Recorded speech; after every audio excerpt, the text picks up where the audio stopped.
मोदी का ग्राफ बहुत मंदिर के करके ऊपर चढ़। हम लोग इन लोगों के साथ रहना ही नहीं चाहते। ये लोग जुल्म करते हैं हमारे से। 3 क्विंटल गेहूं में 1 तोला सोना दे दो, उसी आने वाले 2-3 साल में ना आपको खबर मिलेगी मोदी जी मारेंगे।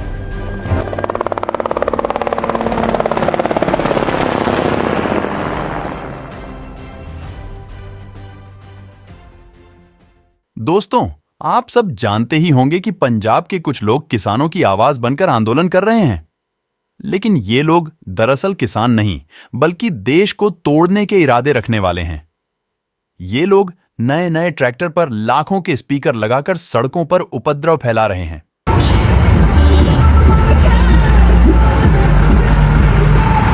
इन लोगों की वजह से पंजाब का आम नागरिक बहुत परेशान है। वो लोग जो पंजाब और हरियाणा से दिल्ली जाना चाहते हैं या दिल्ली से बाहर निकलना चाहते हैं, उन्हें बहुत मुश्किलों का सामना करना पड़ रहा है। इस वीडियो के माध्यम से, इस प्रोग्राम के जरिए हम आपको इस आंदोलन के बारे में अपना कोई राय नहीं देंगे। हम यह नहीं कहेंगे कि आंदोलन में शामिल लोगों का कोई खालिस्तानी एजेंडा है।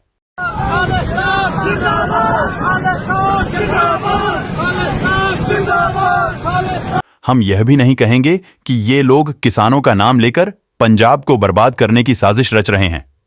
हम इस बात का भी जिक्र नहीं करेंगे कि ये लोग भारत के प्रधानमंत्री को जान से मारने की धमकी कैसे दे रहे हैं। इसकी गल तोड़ा जोड़े वाला जट आजा मोदी, कोई चक्कर नहीं। अज 2-2 हथ हो जा, अज तोड़ेगा किला। पूरी तैयारी दे नाल जेड़ा कि हुण अगे वधणगे ये तस्वीर। और हम इस बात को भी छुपाएंगे कि इनमें से कुछ तो पंजाब को भारत से अलग करके पाकिस्तान में शामिल करना चाहते हैं।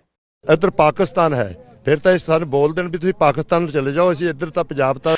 हम इन सब बातों को नजरअंदाज करेंगे और आपको सिर्फ वो दिखाएंगे जो सच है और जिसे हमने खुद जमीन पर देखा है और सुना है।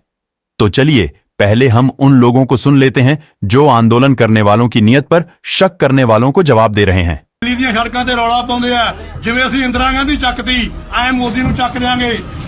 हालात खराब कर दे कि नहीं करते?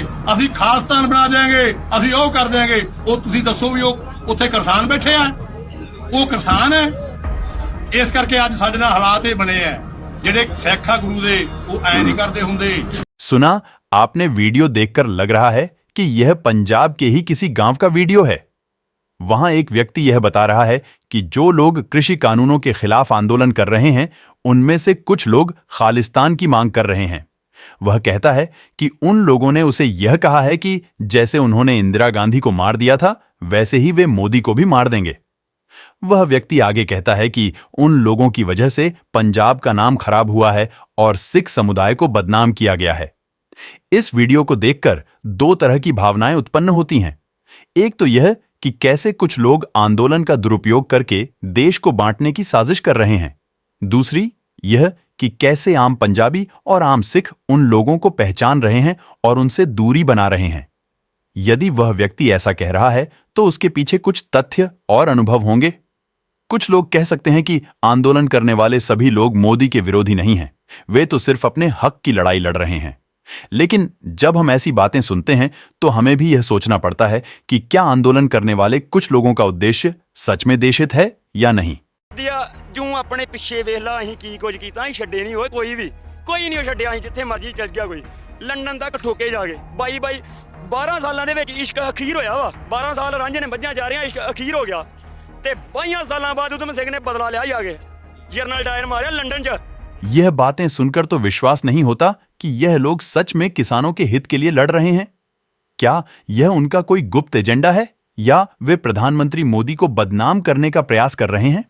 मुझे तो बहुत दुख होता है जब मुझे पता चलता है कि आंदोलन में शामिल कुछ लोग प्रधानमंत्री मोदी को खुलेआम धमकाते हैं। उन्होंने तो पंजाब को भारत से अलग करने की बात भी कर दी है। उनका कहना है कि या तो हमारी मांग पूरी करो, वरना हम भारत को बर्बाद कर देंगे। इधर पाकिस्तान है, फिर तो इस सारे बोल देन भी तुम पाकिस्तान चले जाओ, इसी इधर तक पंजाब तक तुहाडा अपने नाल रखना नहीं हैगा। असीं फिर पाकिस्तान दे नाल कर लैंदे अपनी संधि। पंजाब सरकार सपोर्ट कर रही है? बिल्कुल कर रही है। ये सुनकर तो मुझे यही लगता है कि अगर उनका मुद्दा सिर्फ एमएसपी है तो फिर पंजाब को भारत से अलग करने की बात, खालिस्तान बनाने की बात, भारत के पीएम को हत्या करने की बात, ये सब कहां से आया? क्या यह देश में पहला आंदोलन है जो हो रहा है? आंदोलन तो अन्य राज्यों में भी होते हैं। शिक्षक भी पक्की नौकरी के लिए आंदोलन करते हैं, सरकारी कर्मचारी भी तनख्वाह बढ़ाने के लिए आंदोलन करते हैं। आंदोलन तो आरक्षण के नाम पर भी होते हैं, लेकिन मुझे तो कभी भी याद नहीं है कि किसी भी आंदोलन में आंदोलनकारी ने अपनी मांग न मानने पर प्रधानमंत्री को मारने या देश को तोड़ने की धमकी दी हो। आज तो पंजाब के ही एक व्यक्ति ने मुझसे पूछा कि भाई ये कौन से किसान हैं जो ट्रैक्टर पर लाखों के स्पीकर लगाकर, ट्रैक्टर के पीछे ट्रॉली लगाकर 6 महीने का राशन लेकर आंदोलन कर रहे हैं। मैं मानता हूँ किसान गरीब है, आप जाके देखिए फॉर्च्यूनर लेके आ रहा है, 6-6 महीने का खाना लेके जा रहा है यहाँ पे। मुझे समझ किस एंगल से गरीब है उनके, जाके वहाँ देखिए वहाँ पे मतलब लिटरली अगर हिंदुस्तान की बात हम करें अगर तो ठीक है, एक अडानी अंबानी कहते हैं ना, मतलब मेन यही मुद्दा विपक्ष उठाता है। विपक्ष वाले अगर वहाँ जाके देखे, पंजाब में जाके देखे, किसानों की कोठियाँ जाके देखे, क्या उनकी लाइफस्टाइल मेंटेन किया हुआ है। किसानों के बच्चे कनाडा सेटल्ड हैं, फिर कहते हैं गरीब है। मुझे समझ नहीं आता किस एंगल से कैसे गरीब है वो, मतलब एक कुछ तो एक लॉजिक होना, गरीब है कहाँ से गरीब है ये। मैं वही कह रहा हूँ, आप जो ये बॉर्डर जाके देखिए, आप जो गाड़ियाँ लेके, एक से एक ऑसम गाड़ियाँ हैं, इंपोर्टेड गाड़ियाँ लेके आए, मर्सिडीज पे आए हैं, पीछे ट्रॉली। मैं फिर से बता रहा हूं जो पंजाब के ही लोकल मीडिया ने शूट किया है। वीडियो में आंदोलन करने वाले सिख भाइयों की पोल खोल रहे थे, वो कोई प्रोपेगेंडा नहीं कर रहे थे। ये वो आम सिख भाइयां हैं जो पंजाब में रहकर आंदोलन करने वालों को नजदीक से देख रहे हैं। हैरानी इस बात की है कि गुस्सा इन लोगों को भारत सरकार से है, मगर इस आंदोलन के चलते सबसे ज्यादा सफर तो खुद पंजाब के ही आदमी कर रहा है। आंदोलन के चलते अर्थव्यवस्था को रोजाना 500 करोड़ तक का नुकसान हो रहा है। पंजाब से कारोबार के सिलसिले में दिल्ली या बाकी स्टेट में जाने वाले लोग सफर कर रहे हैं। खुद पंजाब के अंदर इस आंदोलन से कितने सारे लोग परेशान हैं। आप इन भाई साहब को सुनिए जिनका कहना है कि वे अपने बीमार पिता को देखने जाना चाहते हैं, मगर कुछ लोगों ने रास्ता रोक रखा है और उन्हें जाने नहीं दे रहे। कोई एमरजेंसी ठीक नहीं, उन्होंने ब्लड ਨਾਲ ਉਲਟੀਆਂ ਆ ਰਹੀਆਂ ਸੀ, ਹੁਣ ਐਸਮੈਂਟ ਲੈਣ ਜਾ ਰਿਹਾ। ਤੁਸੀਂ ਉਹਨਾਂ ਨੂੰ ਆਪਣੀ ਇਹ ਮੁਸ਼ਕਲ ਦੱਸੀ ਹੈ ਵੀ ਮੇਰੇ ਫਾਦਰ ਇਹਨਾਂ ਨੂੰ ਦੱਸੀ ਆ। ਮੈਂ ਪਰ ਮੈਡੀਕਲ ਸੇਵਾਵਾਂ ਤੇ ਕਹਿੰਦੇ ਖੁੱਲੀਆਂ, ਕਿਸਾਨ ਕਹਿੰਦੇ ਉਹੀ ਤਾਂ ਕਹਿੰਦੇ ਖੁੱਲੀਆਂ, ਆ ਕਿਸਾਨ ਕਹਿੰਦੇ ਨਾ, ਲੋਕ ਨਹੀਂ ਨਾ ਖੁੱਲਣ ਦਿੰਦੇ। ਤੁਸੀਂ ਇਹਨਾਂ ਦੱਸਿਆ ਕਿ ਤੁਹਾਡੇ ਫਾਦਰ ਸਾਹਿਬ ਨੂੰ ਦੱਸਿਆ, ਮੈਂ ਉਹਨਾਂ ਨੂੰ ਕਹਿੰਦੇ ਨਹੀਂ ਨੰਗੇ ਦਿਨ ਦੱਸਿਆ ਉਹਨਾਂ ਨੂੰ। इस आंदोलन में एक लड़की का वीडियो भी चर्चा में रहा था। वो कार में किसी जगह जा रही थी, पर आंदोलन करने वालों के कारण उसे रुकना पड़ा। लड़की ने उन पर अपनी नाराजगी जाहिर की तो कुछ लोगों ने उसे किसी पार्टी का दलाल कहा। लेकिन सच तो यह है कि कोई भी व्यक्ति रोज रोज आंदोलनों की वजह से ऐसे सड़क बंद करने से परेशान हो सकता है। कोई भी इंसान अपना संतुलन खो देगा अगर उसे महसूस हो कि 1 घंटे का रास्ता तय करने में उसे 4 घंटे लग रहे हैं। तो बताइए, अब कुछ लोग किसानों को बीच रास्ते में अशिष्ट इशारे करने वाली लड़की को गाली दें या उसे किसी पार्टी का चमचा कहें? लेकिन सीधा प्रश्न यह है कि जब भी सड़कों पर इस तरह की भीड़ नियंत्रण से बाहर होती है तो आने जाने के लिए हर बार लोगों का मार्ग अवरुद्ध किया जाता है, तो लोग परेशान ना होंगे क्या? अराजकता फैलेगी ही ना। पुलिस और किसान आमने सामने होंगे तो फिर कुछ लोग इसके शिकार भी होंगे। आपको बता दें कि किसान आंदोलन शुरू हुए 1 हफ्ते से अधिक हो गया है और अब तक विभिन्न कारणों से 3 पुलिसकर्मियों की मृत्यु हो चुकी है। ये वो पुलिसकर्मी थे जो बेचारे सिर्फ अपनी जिम्मेदारी निभा रहे थे। उनकी किसी से कोई दुश्मनी नहीं थी। उन्हें आंदोलन कर रहे किसानों को रोकना भी था, कानून और व्यवस्था को बनाए रखना भी था और साथ ही अपनी जान भी सुरक्षित रखनी थी। आप किसानों के हक की बात करते हैं, उनके लिए एमएसपी की बात करते हैं, ये कहते हैं कि इन किसानों के भी परिवार हैं। ये बिल्कुल सही है, लेकिन सवाल यह है कि जो पुलिसकर्मी 2021 के आंदोलन में मारे गए, जो 3-4 पुलिसकर्मी इस बार मारे गए, क्या उनके परिवार नहीं थे? 30,000 की पुलिस की नौकरी में क्या वो अपने परिवार के लिए पीछे कोई संपत्ति छोड़ गए हैं क्या? बिल्कुल नहीं। तो फिर उन लोगों की मौत का जवाब कौन देगा? मगर दुख की बात यह है कि उन पर कोई बात ही नहीं होगी। हर कोई, लगभग हर इंसान इस पर चुप रहेगा। एक तरफ पंजाब से दिल्ली जाने वाले हरियाणा के बॉर्डर पर जुटे हैं, तो हरियाणा के लोग भी इनसे बहुत नाराज हैं। लीजिए, पहले इन लोगों को सुनिए। पिछली बार जो ये आंदोलन चला, हमारे बच्चे नशे के शिकार हो गए, भुक्की के शिकार हो गए, चिट्टे के शिकार हो गए। हमने तो कभी यहाँ सुना ही नहीं चिट्टा क्या होता है। हम अपनी नस्ल, अपने भाइयों को, अपने बच्चों को बचाने के लिए इनका सपोर्ट नहीं करेंगे। अगर जरूरत पड़ी पुलिस की भी हमें जरूरत नहीं है, हम गांव-गांव जाएंगे, व्यापारी भाइयों को इकट्ठा करेंगे, खुद रोड घेरेंगे, पर दिल्ली नहीं पहुंचने देंगे। ये एक साधारण हरियाणवी का अनुभव है जो हमें भी अज्ञात था, पर उन्होंने हमें ये बताया कि पिछली बार जब ये आंदोलन हुआ तो हरियाणा के युवाओं को नशा ले लिया, चिट्टे का नशा हुआ, और इससे पहले वे लोग इन सब बातों का नाम भी नहीं जानते थे। इसलिए इस बार वे लोग आंदोलन करने वाले इन किसानों को दिल्ली तक नहीं जाने देंगे।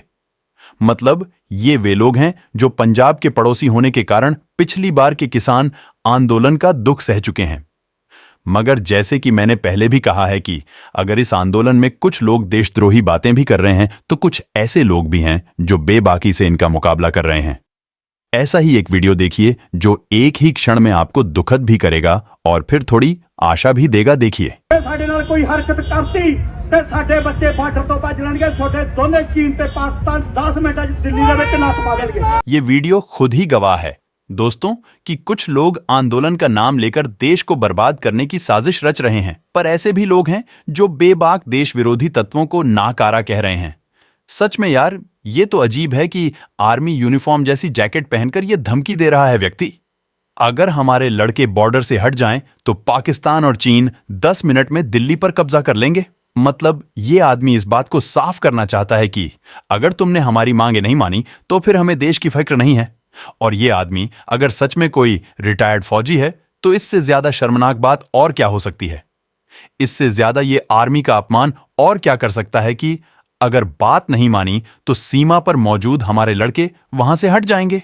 क्या बात है। ऐसा कहकर ये बंदा क्या अपने ही फौजी भाइयों की देशभक्ति पर संदेह नहीं कर रहा है? क्या वो ये नहीं कह रहा है कि हम लोगों के लिए अपनी डिमांड इतनी बड़ी है कि हम देश की सिक्योरिटी और सेफ्टी से भी समझौता कर सकते हैं और बॉर्डर पर पीछे हटकर चीन और पाकिस्तान को अंदर घुसा सकते हैं? क्या इससे ज्यादा घिनौनी बात कुछ और हो सकती है? मगर यह देखकर तसल्ली भी हुई है दोस्तों कि इस आदमी को करारा जवाब भी हमारे ही सिख फौजी भाई ने दिया।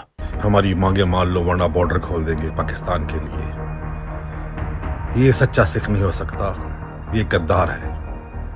ये पैसे के लिए अपनी माँ बेच सकता है और बोल रहा है कि अगर आपने हमारी मांगे नहीं मानी तो हम बॉर्डर खोल देंगे, अपनी माँ को बेच देंगे। ये सिख नहीं है, ना हिंदुस्तानी है, ये गद्दार है। इसको सजा मिलनी चाहिए। दोस्तों, ये सब बातें आपको शायद बहुत कड़वी लगें, तो आइए हम आपके मूड को थोड़ा सा खुश कर देते हैं। कुछ लोग अपनी बात मानवाने के लिए पाकिस्तान जाने की धमकी दे रहे हैं। हम लोग इन लोगों के साथ रहना ही नहीं चाहते। ये लोग जुल्म करते हैं हमारे से। 90% जो कुर्बानी है वो पंजाबियों ने की है। सही है ना? बात सही है, गलत है? और राज कौन कर रहे हैं हमारे पास? जो देश के गद्दार हैं। कुछ लोग पीएम को हटाने की साजिश रच रहे हैं और इन सब के बीच कुछ ऐसे भी हैं जो आंदोलन का कारण भी नहीं जानते हैं। अच्छा ये बताइए एमएसपी क्या है? एमएसपी भाई चक्कना ही हो रहा है बस। नहीं मालूम? बच्चा चलिए कोई नहीं। फुल फॉर्म क्या है? फुल फॉर्म तो जी वो आपको पता है क्या है फुल फॉर्म? ना फुल फॉर्म नहीं जी, मानू पता है। जो एमएसपी है, जैसे आग नहीं लगाने देते, ये उसका केस डाल देते हैं। नहीं ये उठा ले रे देवा, उठा ले रे बाबा। आप इनकी बातें सुनकर अपना सिर हिला लीजिए। ये लोग एमएसपी के नाम पर आंदोलन कर रहे हैं, लेकिन इनको ये पता ही नहीं है कि एमएसपी का मतलब क्या है। इससे आप समझ सकते हैं कि लोगों को कितनी आसानी से भटकाया जा सकता है। इनको तो बस ये पता है कि आंदोलन करना है, ट्रैक्टर पर चढ़कर दिल्ली पहुंचना है, पुलिस से लड़ना है, मोदी को बदनाम करना है, पर बेचारों को ये नहीं पता कि वो आंदोलन किसके लिए कर रहे हैं। क्या बात है सर, क्या बात है सर। किसानों के लिए कौन कौन सी मांगे हैं, सरकार को उन्हें पूरा करने में कितनी दिक्कत होगी, उन मांगों को मानने का बजट कितना आएगा, इन सब सवालों का जवाब विस्तार से अगले वीडियो में देंगे। लेकिन इस मुद्दे पर जो सबसे सरल और सही बातें कही हैं वो इन अंकल जी ने कही हैं। आपको इनका बोलने का ढंग शायद थोड़ा आम लगे, लेकिन इनके शब्दों में पूरी समझ है। सुनिए। कहता हमारा अन्न मत खा, ठीक है भाई, किसान का अन्न नहीं खाएंगे, लेकिन जो कपड़ा बना रहा है अपनी बहन बेटियों से बोल उतार कपड़ा। ये नहीं होता। आपको चीज देखनी है ना, किसान का अनाज नहीं बिक रहा तो सरकार खरीदेगी। मेरा रेस्टोरेंट नहीं चल रहा, ग्राहक सरकार भेजेगी। रिक्शा वाले का, ऑटो वाले का टेम्पो नहीं चल रहा, सवारी नहीं आ रही, सरकार भेजेगी? नहीं सर, कपड़ा बेच रहा है, कोई जूते बेच रहा है, कोई चप्पल बेच रहा है, कोई जीन्स बेच रहा है, हर आदमी मेहनत। यह बात तो आम है कि लोग कहते हैं कि किसानों को एमएसपी का हक है, लेकिन यह भी सच है कि किसानों की मांगें अनुचित और असंभव हैं। वे तो सभी 23 फसलों के लिए एमएसपी चाहते हैं, और वो भी बिना किसी शर्त के। तो फिर बताओ, किसान ही क्यों खास हैं? क्या बाकी के लोग कुछ नहीं करते हैं? क्या रिक्शा वाला, जूता पॉलिश वाला, ढाबा वाला, ये सब देश की सेवा नहीं करते हैं? क्या इनको भी नहीं मिलना चाहिए उनके काम का मिनिमम अमाउंट? प्रमुख आर्थिक पत्रकार स्वामीनाथन अय्यर ने भी इसी बात को अपने संडे कॉलम में लिखा है। मुझे लगता है कि यह बात सही है। अगर कल को ये लोग भी ऐसी मांग करेंगे तो सरकार कैसे उनको मानेगी? यह तो एक बड़ी समस्या हो सकती है। इसीलिए मुझे लगता है कि किसानों को भी समझदारी से काम लेना चाहिए। वे अपनी मांगों को कम करके व्यवहारिक और विश्वसनीय बनाने की कोशिश करें। मैं यह नहीं कहता कि सभी किसान बुरे हैं, नहीं, बहुत से किसान अपने कॉज के लिए ईमानदारी से लड़ रहे हैं, उनका सम्मान करता हूं। लेकिन यह भी सच है कि कुछ किसान आंदोलन का गलत फायदा उठा रहे हैं। वे तो बस देश में अशांति फैलाना चाहते हैं। यह बात तो आप सब जानते ही होंगे। हमने आपको आज के वीडियो में इसके कई सबूत दिखाए हैं। आप इन्हें देखकर अपना निर्णय लीजिए और हमें बताइए कि आपका क्या विचार है, और इस वीडियो को ज्यादा से ज्यादा लोगों के साथ शेयर करें, क्योंकि इसमें बताई गई बातें हर किसी को पता होनी चाहिए। और हां, हमारे चैनल को भी सब्सक्राइब करें। आखिर में इन सिख भाई की बात सुनिए जो मोदी का समर्थन करते हैं, और जब कोई मोदी को एंटी सिख कहता है तो उन्हें कैसा लगता है। आप भी उनका यह बयान सुनें और हमें अलविदा कहें। जय जवान, जय किसान, जय हिंदुस्तान। ये उस मोदी को गाली देते हैं जिन्होंने गुरु नानक साहब सच्चे पातशाह का 550 साला प्रकाश पर्व मनाया, बड़े पदर पे मनाया, दुनिया में मनाया। गुरु तेग बहादुर सच्चे पातशाह का 400 साला प्रकाश पर्व मनाया, उस जगह मनाया जहां से उनको कत्ल करने का फतवा जारी किया, लाल किले पे। गुरु गोबिंद साहब सच्चे पातशाह का 350 साला मनाया। साहबजादों के नाम से वीर भारत दिवस के रूप में पूरे विश्व के अंदर छोटे साहबजादों की शहादत को 80% किसान है हिंदुस्तान में, ये तो मैंने अखबारों में पढ़ा, मुझे ज्यादा नहीं पता। मैं भी किसानों मेहरबानी नहीं कर रहे, उसके लिए मेहरबानी नहीं कर रहे। किसान अन्नदाता ऊपर वाला है, उसकी औकात है। 50 एकड़ में सरसों खड़ी है, ओले घेरे का साफ तती बिल्कुल जो है ना।